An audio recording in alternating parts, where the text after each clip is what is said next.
ಸುಮಾರು ಒಂದು 5,000ಕ್ಕೂ ಹೆಚ್ಚು ಜನ ಇವತ್ತು ನಗರದ ಪೇಟೆಯಲ್ಲಿ ಇವತ್ತು ಸೇರಿ ನಿನ್ನೆ ಒಬ್ಬ ಅಮಾಯಕ ಹಿಂದೂ ಯುವಕನ ಅಂಗಡಿ ಮೇಲೆ ಅವನ ಮೇಲೆ ಆದಂಥ ಅವನ ಹಲ್ಲೆ ಏನಿತ್ತು ಅದನ್ನು ಇವತ್ತು ಖಂಡಿಸಲಾಗಿದೆ.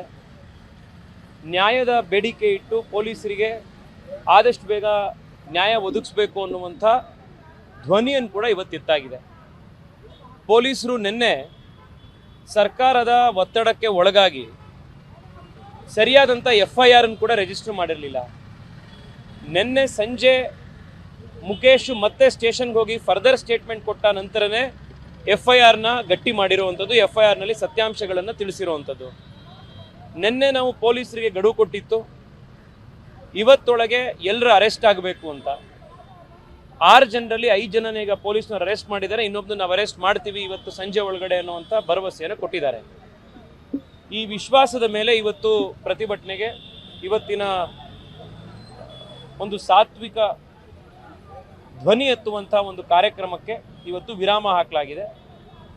ಮತ್ತೆ ಎಂದೂ ಕೂಡ ಬೆಂಗಳೂರಿನಲ್ಲಿ ಈ ರೀತಿಯ ಘಟನೆಗಳು ಮರುಕಳಿಸಬಾರದು ಅನ್ನುವಂಥದ್ದು ಸರ್ಕಾರಕ್ಕೆ ನಮ್ಮ ಆಗ್ರಹ. ಮುಖ್ಯಮಂತ್ರಿಗಳು ಮತ್ತು ಉಪಮುಖ್ಯಮಂತ್ರಿಗಳು ಬೆಂಗಳೂರು ಅಂತಾರಾಷ್ಟ್ರೀಯ ನಗರ, ಬ್ರ್ಯಾಂಡ್ ಬೆಂಗಳೂರು ಮಾಡಬೇಕು ಅಂತ ಮಾತನಾಡ್ತಾರೆ. ಒಂದು ನಗರ ಬ್ರ್ಯಾಂಡ್ ಬೆಂಗಳೂರು ಆಗಬೇಕು ಅಂತಂದ್ರೆ ಆರ್ಥಿಕ ರಾಜಧಾನಿಯಾಗಿ, IT ರಾಜಧಾನಿಯಾಗಿ ಇಡೀ ವಿಶ್ವದ ಟ್ಯಾಲೆಂಟನ್ನು ಅಟ್ರಾಕ್ಟ್ ಮಾಡಬೇಕು ಅನ್ನೋದಾದರೆ ಆ ನಗರದಲ್ಲಿ ಕಾನೂನು ಸುವ್ಯವಸ್ಥೆ ಸರಿಯಾಗಿರಬೇಕು. ಸಾಮಾನ್ಯ ನಾಗರಿಕರಿಗೆ ಅನ್ಯಾಯ ಆಯಿತು ಅಂತಂದರೆ ನಾನು ಪೊಲೀಸರಿಗೆ ಹೋದರೆ ನ್ಯಾಯ ಸಿಗುತ್ತೆ, ಸರ್ಕಾರ ನನ್ನ ಪರವಾಗಿ ನಿಂತ್ಕೊಳ್ತಾರೆ ಅನ್ನುವಂಥ ಒಂದು ನಂಬಿಕೆ ಬರಬೇಕು. ಆದರೆ ಅನ್ಯಾಯ ಯಾರಿಗಾಗತ್ತೆ ಆ ವ್ಯಕ್ತಿ ವಿರುದ್ಧನೇ ಇವತ್ತು ವ್ಯವಸ್ಥೆ ಕೆಲಸ ಮಾಡಿದ್ರೆ ಜನಕ್ಕೆ ವ್ಯವಸ್ಥೆ ಮೇಲೆ, ಪೊಲೀಸರ ಮೇಲೆ, ಸರ್ಕಾರದ ಮೇಲೆ ನಂಬಿಕೆ ಹುಟ್ಟೋದು ಹೇಗೆ? ಇವತ್ತು ಬೆಂಗಳೂರು ಇಡೀ ದಕ್ಷಿಣ ಭಾರತದ ಆರ್ಥಿಕ ರಾಜಧಾನಿ. ಲಕ್ಷಾಂತರ ಜನ ಇವತ್ತು ಬೇರೆ ಬೇರೆ ಕಡೆಯಿಂದ ಬೆಂಗಳೂರಿಗೆ ಬಂದು ಉದ್ಯೋಗಗಳನ್ನ ಅರಸಿ ಬೆಂಗಳೂರಿಗೆ ಇಲ್ಲಿ ಕೆಲಸ ಮಾಡಬೇಕು ಅಂತ ಬರ್ತಾರೆ, ವ್ಯಾಪಾರ ಮಾಡಬೇಕು ಅಂತ ಬರ್ತಾರೆ. ಮುಖೇಶ್ನ ನಿನ್ನೆಯ ಕತೆ ಇದು ಕೇವಲ ಯಾವುದೋ ಒಂದು ಇನ್ಸಿಡೆಂಟ್ ಅಲ್ಲ, ಇದು ಯಾರಿಗೆ ಬೇಕಿದ್ರೂ ಆಗ್ಬೋದಿತ್ತು. ಅನ್ಪ್ರವೋಕ್ಡ್ ಆಗಿರುವಂಥದ್ದು, ಯಾರೂ ಬಂದು ಪ್ರಚೋದನೆ ಮಾಡಿ ಆಗಿರುವಂಥ ಇದಲ್ಲ ಇದು. ಅವನ ಪಾಡಿಗೆ ಅವನು ವ್ಯವಹಾರ ಮಾಡ್ಕೊಳ್ತಾ ಅವನ ಅಂಗಡಿಲಿ ಕೂತಿದ್ದ, ಅವನ ಅಂಗಡಿಲಿ ಅವನ ಬ್ಲೂಟೂತಲ್ಲಿ ಸ್ಪೀಕರಲ್ಲಿ ಅವನು ಹನುಮಾನ್ ಚಾಲೀಸನೋ ಮತ್ತೊಂದು ಯಾವುದೋ ಒಂದು ಹಾಡು ಹಾಕ್ಕೊಂಡಿದ್ದ ಭಜನೆಯನ್ನ.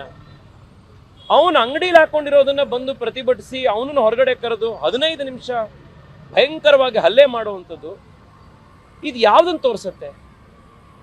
ಈ ರೀತಿ ಸಮಸ್ಯೆ ಆಗಿದೆ ಅಂತ ಕೋರ್ಟಿಗೆ ಹೋದಾಗ, ಪೊಲೀಸರ ಹತ್ರ ಹೋದಾಗ ನ್ಯಾಯ ಸಿಗ್ಲಿಲ್ಲ, ಸರ್ಕಾರ ಜೊತೆಗೆ ನಿಲ್ಲಿಲ್ಲ ಅಂತಂದ್ರೆ ಜನಕ್ಕೆ ವ್ಯವಸ್ಥೆ ಮೇಲೆ ನಂಬಿಕೆ ಹೇಗೆ ಬರುತ್ತೆ? ನಿಖರ ಸುದ್ದಿ, ಸದಭಿರುಚಿಯ ಕಾರ್ಯಕ್ರಮ. ನೀವು ನೋಡ್ತಾ ಇದ್ದೀರಾ ಕಹಳೆ ನ್ಯೂಸ್, ಸಮಾಜದ ಜಾಗೃತಿಗಾಗಿ ವಸ್ತುನಿಷ್ಠ ವರದಿ.